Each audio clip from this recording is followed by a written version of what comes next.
ఆడబిడ్డలపై రేవంత్ వ్యాఖ్యలను ఖండిస్తూ Peerzadiguda BRS party శ్రేణుల ఆధ్వర్యంలో రేవంత్ రెడ్డి దిష్టిబొమ్మ దహనం నిరసన. బీఆర్ఎస్ పార్టీ సీనియర్ మహిళా శాసనసభ్యులు సబితా ఇంద్రారెడ్డి, సునీతా లక్ష్మారెడ్డిలపైన ముఖ్యమంత్రి చేసిన నీచమైన వ్యాఖ్యలకు నిరసనగా ముఖ్యమంత్రి రేవంత్ రెడ్డి దిష్టిబొమ్మను దహనానికి భారత రాష్ట్ర సమితి వర్కింగ్ ప్రెసిడెంట్ కేటీఆర్ ఇచ్చిన పిలుపు మేరకు ఫిర్జాదిగూడ మున్సిపల్ కార్పొరేషన్ పరిధిలో బీఆర్ఎస్ పార్టీ శ్రేణుల ఆధ్వర్యంలో నిర్వహించిన నిరసన కార్యక్రమంలో మేయర్ జక్కా వెంకటరెడ్డి పాల్గొన్నారు. ఈ సందర్భంగా కార్పొరేటర్లు మాట్లాడుతూ తెలంగాణ సంస్కృతిలోని ఆడబిడ్డలకు ప్రత్యేక గౌరవం స్థానం ఉందని, కనీస సోయి కూడా లేకుండా ఆడబిడ్డలను నమ్ముకుంటే ఆగమైపోతావంటూ, ఆడబిడ్డలను నమ్ముకుంటే ముంచుతారు అంటూ జీవితం బస్టాండ్ పాలవుతుందంటూ ముఖ్యమంత్రి అసెంబ్లీ సాక్షిగా తన స్థాయి మరచి చేసిన నీచమైన వ్యాఖ్యలను ప్రతి ఒక్కరూ ఖండించాల్సిన అవసరం ఉందన్నారు. సీఎం వ్యాఖ్యలు కేవలం ఇద్దరు మహిళా ఎమ్మెల్యేల గురించి కాదని, తెలంగాణ మహిళలందరినీ ఆయన అవమానించారని, మహిళలంటే కాంగ్రెస్ పార్టీకి ఉన్న చిన్న చూపు ఇప్పుడు అందరికీ అర్థమైందని, తెలంగాణలోని మహిళలందరికీ రేవంత్ రెడ్డి క్షమాపణ చెప్పాలని వారు డిమాండ్ చేశారు. ఈ కార్యక్రమంలో కార్పొరేటర్లు, సీనియర్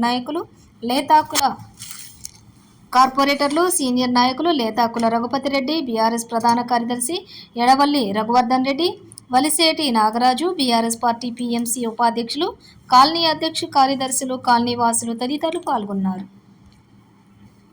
ప్రభుత్వంలో మహిళలు ఎలా సురక్షంగా ఉన్నారో అందరికీ తెలుసు. కానీ నిన్నటి అసెంబ్లీ వ్యాఖ్యలలో రేవంత్ రెడ్డి గారు, ముఖ్యమంత్రి గారు చేసిన వ్యాఖ్యలను మేము ఖండిస్తున్నాం.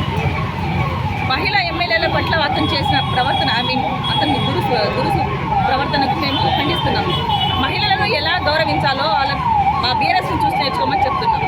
మహిళలను ఖండిస్తే రేపు వచ్చే ఎలక్షన్లో, రేపు వచ్చే మాటల్లో మేము మహిళలను ఆయనకు బుద్ధి చెప్తామని మేము గట్టిగా నమ్ముతున్నాం.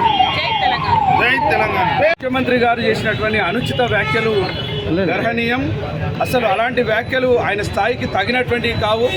అందులో పోయి సబితా ఇంద్రారెడ్డి గారి గురించి, ఇంద్రారెడ్డి గారి కుటుంబం అంటే ఆనాటి ఎన్టీ రామారావు గారి నుండి మొదలుకొంటే నేటి వరకు కూడా వారి కుటుంబం ఎంత గొప్ప హుందాతనంగా హుందా రాజకీయాలు చేస్తుందో ప్రతి ఒక్కరికి తెలుసు.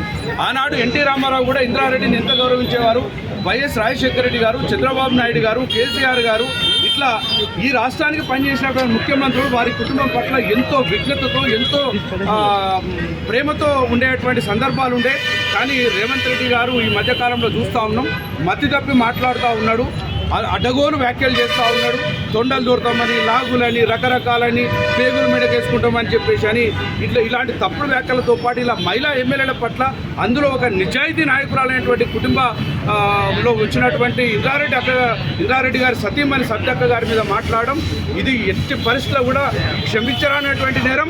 వెంటనే అసెంబ్లీ సాక్షిగా రేవంత్ రెడ్డి గారు క్షమాపణ చెప్పాలి. క్షమాపణ చెప్పి వెంటనే వారికి ఈ యొక్క జరిగినటువంటి తప్పును తెలుసుకునేటువంటి విధంగా సరిదిద్దుకోవాలని చెప్పేసి కూడా ఈ సందర్భంగా మేము కోరుతా ఉన్నాం. రేవంత్ రెడ్డి గారు, మీరు ఎక్కడి నుండి మొదలైన మీ ప్రస్థానం, అదే బీఆర్ఎస్ పార్టీ, ఆనాటి టీఆర్ఎస్ పార్టీ నుంచి మొదలైన ప్రస్థానం, ఆ తర్వాత తెలుగుదేశం పార్టీ, ఆ తర్వాత కాంగ్రెస్ పార్టీ, రకరకాల పార్టీలు మారి రకరకాల నాయకుల సంకలు నాకినటువంటి నువ్వు ఈనాడు ఒక గొప్ప కుటుంబం నుంచి వచ్చినటువంటి సబ్జెక్ట్ మీద మీరు మాట్లాడడం అంటే మీరు ఆకాశం మీద ఉమ్మేసినటువంటి విధంగా ఉంటుందని చెప్పేసి కూడా మిమ్మల్ని హెచ్చరిస్తూ ఉన్నాం. మహిళా లోకమంతా చూస్తూ ఉన్నది. మీరు ప్రజాక్షేత్రంలోకి మళ్ళీ వచ్చినప్పుడు మీకు కర్రు కాల్చి బాధ పెట్టే విధంగా మహిళా అక్కచెమ్మలు సిద్ధంగా ఉన్నారని చెప్పేసి కూడా ఈ సందర్భంగా తెలియజేస్తూ ఇప్పటికైనా అసెంబ్లీ సాక్షిగా మీ యొక్క వ్యాఖ్యలను వెనుక తీసుకోవాలని చెప్పేసి బీఆర్ఎస్ పార్టీ తరఫున డిమాండ్ చేస్తా ఉన్నాం. జై తెలంగాణ, జై